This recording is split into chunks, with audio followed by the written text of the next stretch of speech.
você volta em 23, ele subiu uns 120%. Então o Bitcoin multiplicou por 4 nos últimos 2 anos. 4, quase 5. Se ele dobrar de novo agora, pro cara que tá comprado há 3 anos, é multiplicar por 10. Caraca. Aí vocês me veem mais aqui mesmo. Não, Aproveitem. Não, Tô brincando. Não, ele já multiplicou, de quando eu e o Kaique a gente entrou no mercado financeiro, multiplicou por mais de 10. Não, muito mais do que 10. Muito mais. Porque eu lembro que a primeira vez que eu comprei Bitcoin, ele custava 15 mil reais. Cara, na pandemia, o Bitcoin, Isso em 2019. Na pandemia, o Bitcoin, depois que ele despencou após o começo da pandemia, eu lembro que eu tava comprando em reais por 40 mil. Agora tá 600, pô. Que ele andou muito tempo de lado por 15, aí subiu pra 30, aí voltou pra 15 de novo. Mas assim, quando você falou que o patrimônio se mede em dólar, que o dólar mexe muito, mas mexe pra todo mundo, porque tem um papo aí que eu vi uma galera Pobre não falando come aí que dólar. pobre não compra dólar e não muda nada no come bolso brasileiro. dólar, né? É isso. É. Mas Charles, literalmente come, porque o que acontece é o seguinte, quando a pessoa pensa, quer saber, que se foda que o dólar subiu, é ruim só pra vocês que vão pra Disney.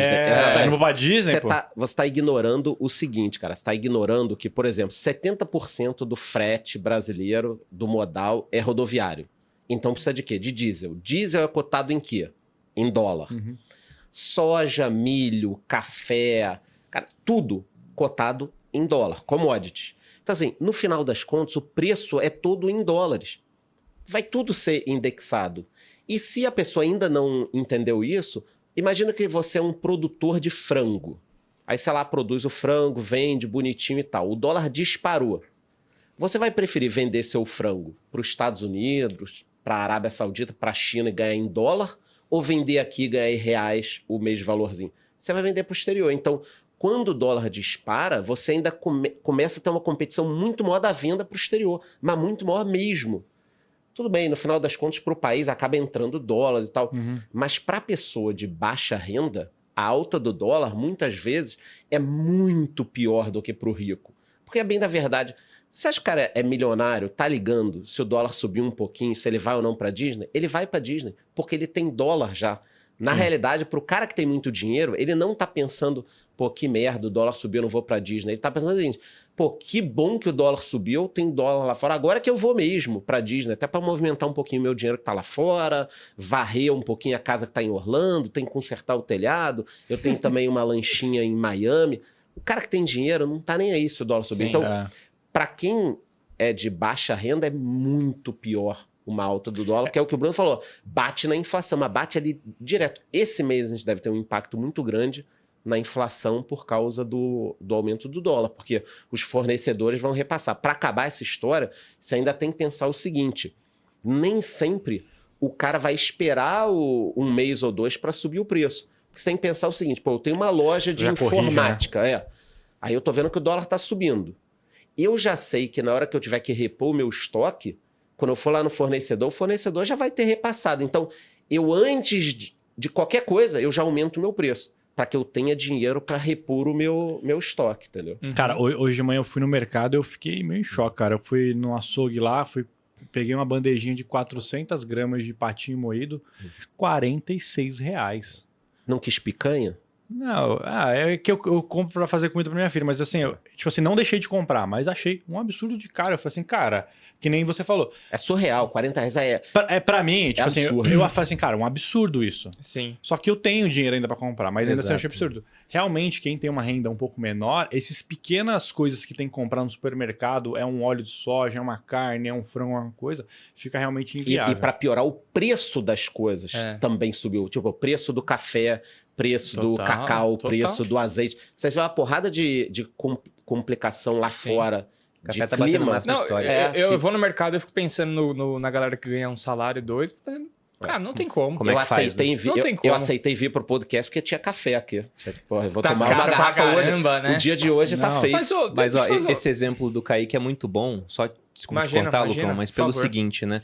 Quando você tem os preços no mercado subindo 20%, isso tranquilamente acontece com IPCA de 5%. E eu vou te falar, eu lembro que há 6 meses atrás eu comprava esse mesmo patinho moído por uns 26, 30 reais no máximo. Quase que dobrou. No máximo, no máximo. E aí, o que acontece, né? O pessoal fala, pô, a inflação não corresponde à subida dos preços por brasileiro. E não corresponde, porque a inflação ela é uma média, né, calculada para famílias que ganham entre 1 e 40 salários mínimos, ou seja, com cestas de consumo muito diferentes, num país de proporções continentais. E o que acontece é que na inflação, essa média é sempre menos volátil do que os componentes da média. Então o patinho subiu 80%, o iogurte subiu 20%. Só que tem preço de itens que caem, porque o pessoal não quer consumir, que puxam a inflação para baixo. Só que o ponto foi o que o Kaique falou. Olha, a carne subiu, mas você não deixou de comprar. Então, quando o preço no mercado sobe, o rico ele continua comprando, porque o que ele consome comparado ao que ele tem de patrimônio investido é muito pouco. E geralmente ele tem patrimônio fora do Brasil. Então, quando o dólar sobe, o patrimônio que está fora também se reajusta. A classe média já sofre mais, porque consome mais da sua renda. Isso. No entanto, ainda tem investimentos em IPCA mais 7, tem pré-fixado, tem alguma coisa de dólar nessas contas digitais, que hoje imóvel, em dia muita gente tem o seu imóvel. Então ele consegue ainda compensar. Agora, o cara que é pobre, ele consome tudo que ele ganha. Então, quando o preço sobe, aí ele vai ter que trocar a carne pelo frango, ou o frango pelo macarrão e deixar de comer proteína naquela semana. Aí terrível, né? Sim, é isso mesmo. Porque antes até da gente falar um pouco da futurologia aí do dólar, entender o que pode acontecer...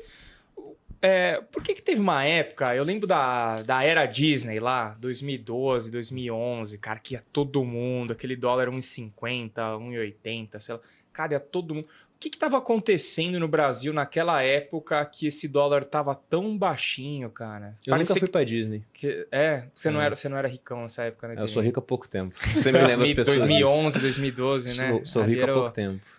Cara, essa época que você tá falando, 2011... Você sabe que época que é essa, cara, né? Qualquer pessoa viajava. 2011 eu fui pra Disney Gil Perini.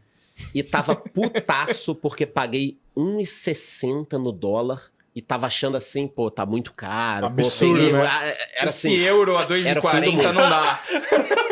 Mas o que aconteceu? O Brasil, mesmo ali um pouco depois da crise de 2008, o Brasil teve um crescimento. 2010, se eu não me engano, foi 7,5% o crescimento do PIB. Aquela foto icônica lá do petróleo lá? Mas aí foi as custas de você botar um endividamento na população, cagar toda a economia que depois estourou na era Dilma. Mas o Brasil cresceu muito. Os americanos estavam com problema na economia, se recuperando da crise de 2008. Então você teve dois fenômenos. O dólar estava relativamente barato para a gente e comprar e viajar para os Estados Unidos também estava muito barato. Então você teve o fenômeno das pessoas que iam fazer enxoval de bebê. Enxoval em Miami. Você ia comprar roupa. Cara, você viajava com a mochila, com a roupa do corpo, e lá comprava 2 malas, roupa. Tipo, com $1.000 você fazia 2 malas de roupa. Sim. Por quê? Porque o dólar estava barato, mas os itens nos Estados Unidos estavam muito baratos, porque eles estavam saindo da crise de 2008, que foi muito mais pesada para os americanos do que para a gente. Então, esse é um fenômeno de crise que tem a ver com o que a gente vai falar depois aqui de investimento. Tá. Mas sobre essa questão do dólar mais baixo nessa época, o Brasil nos anos 2000 pegou um baita ciclo de commodities. China. E se a gente olha a nossa economia, cara, o Brasil ele é uma grande fazenda com um poço de petróleo e uma mineradora. Então a gente vende petróleo, a gente vende minério de ferro, a gente vende soja, café, várias commodities agrícolas. Se o preço disso está mais alto, os termos de troca para a gente melhoram.